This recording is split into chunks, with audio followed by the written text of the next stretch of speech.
Amari and the Metalwork Menace by B.B. Alston is the fourth book in what is colloquially known as the Amari series, or officially known as the Supernatural Investigation series.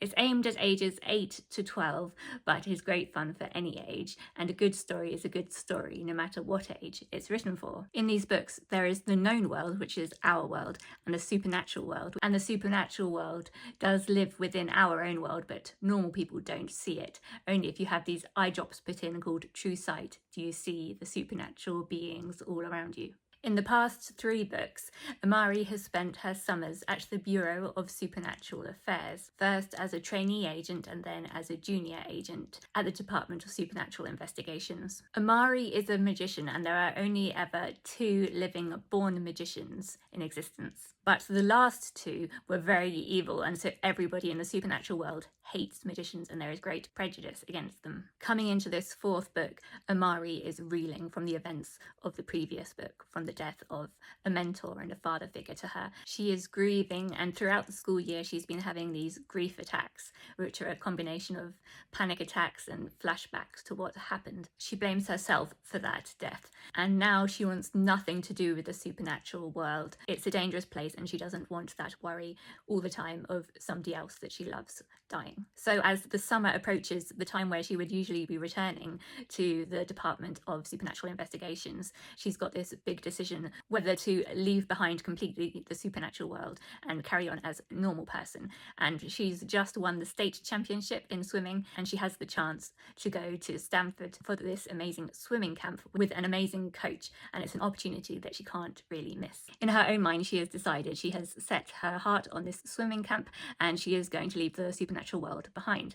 But then she finds out that she's going to have to lose all her memories of the supernatural world. And this is when we really know that Amari is not herself, because she's prepared to have those memories erased, which include all the memories of her friends and her time at the department and everything that she's learned, all her experiences that have caused her to grow so much and become confident. And in the book it says that she would still know her friends from school, but she would lose all those memories of them and those bonding experiences from the Department of Supernatural Investigations. They wouldn't be those close friends that they've developed into now, but she's willing to just leave all that behind until the Metalwork Menace strikes one of her best friends. Because she's been away from the supernatural world for so long, she doesn't know about this Metalwork Menace that has been striking down people left, right and centre, both in the known world and the supernatural world, and turning parts of their body metal, turning them mechanised. So maybe somebody's hand or knee or heart, and this illness, this metal, gradually spreads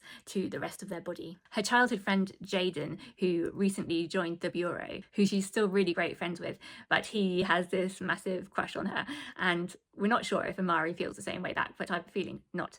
I'm not that big a fan of Jaden. He doesn't seem to have much personality or charisma. The only thing about him that we know really is that he really likes Amari. He thinks she's a superstar, but he hasn't even really got that now because he moved away to a different area and he's got a girlfriend there. So when he comes back, he still seems to feel exactly the same about Amari, and yet he's got this girlfriend at this other place, and so Jaden's gone very much down in my estimations. In other books, he's only really ever been useful because of his supernatural ability, which is talking to animals, which has helped out in various situations in the past.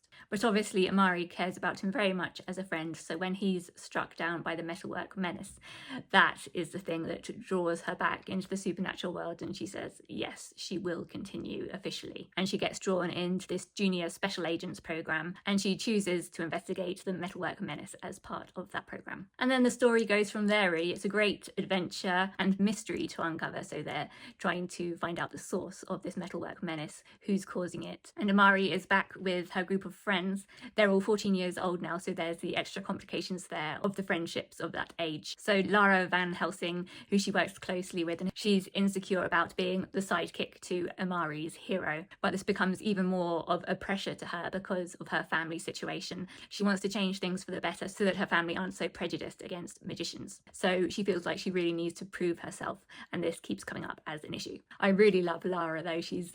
I think she's my favourite character. She's got bags of personality.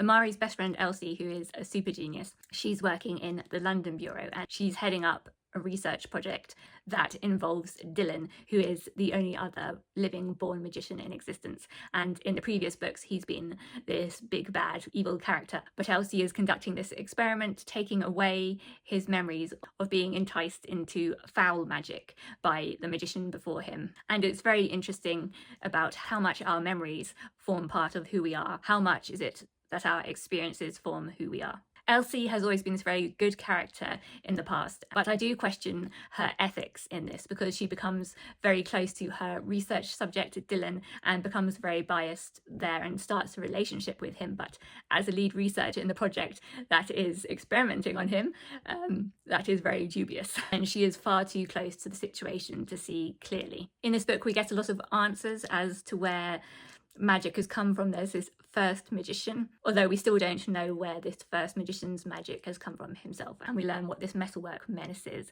and you will have to read it to find out. And the ending, oh my goodness, the ending ends on this cliffhanger. I need the next book right now.